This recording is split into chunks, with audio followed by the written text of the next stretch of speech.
Assalamualaikum warahmatullahi wabarakatuh. Alhamdulillahirabbil alamin wa bihi nasta'in wa la umuri dunya waddin wassalatu wassalamu ala asrofil anbiya'i wal mursalin wa ala alihi washabihi ajmain amma ba'du. Yang terhormat dosen pengampu mata kuliah farmakognosi Syaiful Prayogi S.Fram serta teman-teman sekalian yang saya cintai. Perkenalkan, saya Putri Indah Puspitasari sebagai moderator yang akan memimpin jalannya presentasi pada kali ini.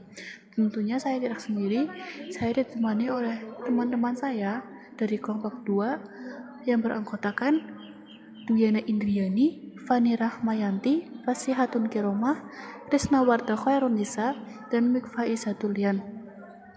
Pada presentasi kali ini, kami dari kelompok 2 akan mempresentasikan materi yang berjudul tanin terhidrolisis.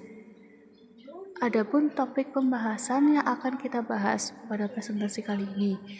Yang pertama ada pengertian, 2 struktur, 3 sifat-sifat, dan yang terakhir manfaat. Langsung saja saya persilakan untuk para pemateri untuk memaparkan materinya. Baik, terima kasih untuk moderator. Materi yang pertama ada pengertian.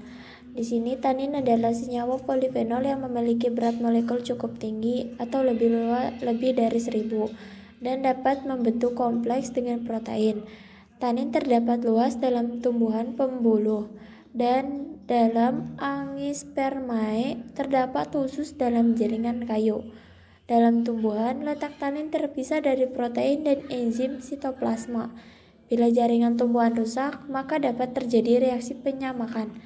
Tanin di sini merupakan satu grup substansi fenolik polimer yang mampu menyamak kulit atau mempresipitasi gelatin dari cairan, suatu sifat yang dikenal sebagai asriangensi.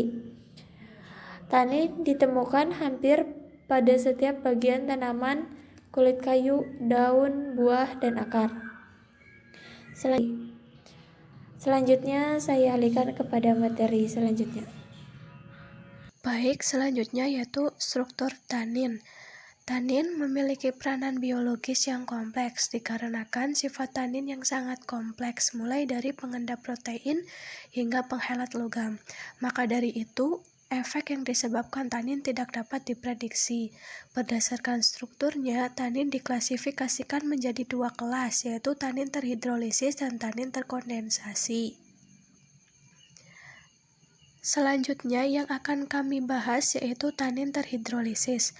Tanin terhidrolisis biasanya berikatan dengan karbohidrat yang dapat membentuk jembatan oksigen sehingga dapat dihidrolisis dengan menggunakan asam sulfat atau asam klorida. Galotanin merupakan salah satu contoh tanin terhidrolisis, di mana galotanin ini merupakan senyawa gabungan dari karbohidrat dan asam galat. Contoh yang lainnya adalah L-gitanin yang tersusun dari asam heksahidroksidifenil. Secara singkat, apabila tanin mengalami hidrolisis akan terbentuk fenol polihidroksi yang sederhana. Misalnya piragalol yang merupakan hasil dari terurainya asam galat dan katekol yang merupakan hasil dari hidrolisis asam protakatekuat. Tanin terhidrolisiskan biasanya berupa senyawa amorf higroskopis berwarna coklat kuning, larut dalam air, terutama air panas. Membentuk larutan koloid bukan larutan sebenarnya. Makin murni tanin, makin kurang kelarutannya dalam air dan makin mudah diperoleh dalam bentuk kristal. Untuk selanjutnya, saya serahkan ke pemateri ketiga. Baik, selanjutnya itu ada contoh tanin terhidrolisis. Di bawah ini ada pertama itu rumus galotanin. Yang kedua ada rumus L-gitanin. Dan yang ketiga ada contohnya rumus pilagalol.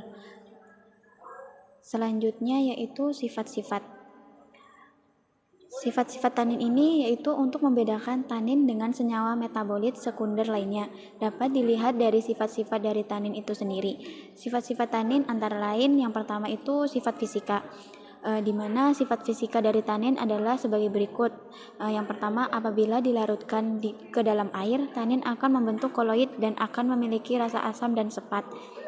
Yang kedua, apabila dicampur dengan alkaloid dan gelatin, maka akan terbentuk endapan.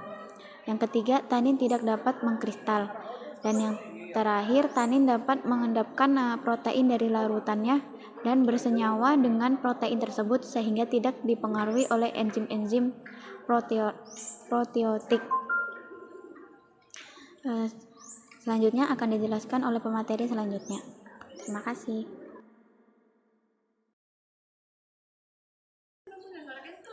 Ya, saya di sini akan melanjutkan menjelaskan tentang sifat-sifat tanin. Sifat tanin yang kedua yaitu sifat kimia. Tanin merupakan senyawa kompleks yang memiliki bentuk campuran polifenol yang sulit untuk dipisahkan, sehingga sulit membentuk kristal. Tanin dapat diidentifikasikan dengan menggunakan kromatografi. Senyawa fenol yang ada pada tanin mempunyai aksi astringensia, antiseptik, dan pemberi warna. Sifat yang ketiga yaitu sifat sebagai penghelat logam. Fenol yang ada pada tanin secara biologis dapat berguna sebagai helat logam atau mudah menangkap ion logam. Mekanisme atau proses penghelatan akan terjadi sesuai dengan pola substitusi dan pH senyawa fenol itu sendiri. Hal ini biasanya terjadi pada tanin terhidrolisis, sehingga memiliki kemampuan untuk menjadi penghelat logam. Helat yang dihasilkan dari tanin ini dapat memiliki daya helat yang kuat dan dapat membuat helat logam menjadi lebih stabil dan aman di dalam tubuh. Namun, dalam mengkonsumsi tanin harus sesuai dengan kadarnya.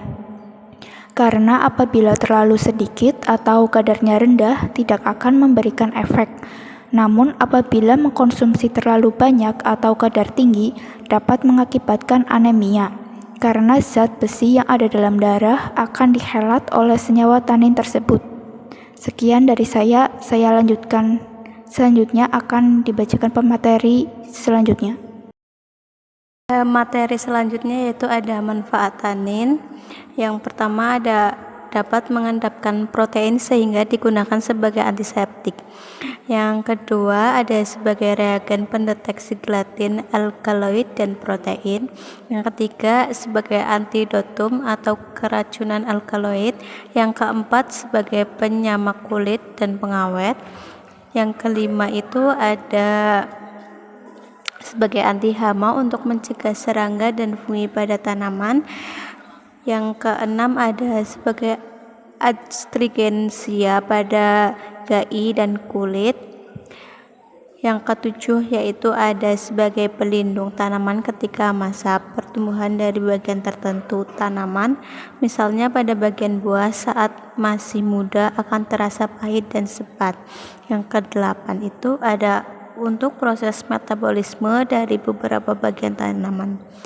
Sekian dari saya, kembalikan ke moderator. Terima kasih. Terima kasih untuk para pemateri yang telah memaparkan materinya. Sekian dari kelompok kami, kurang lebihnya mohon maaf. Wassalamualaikum warahmatullahi wabarakatuh.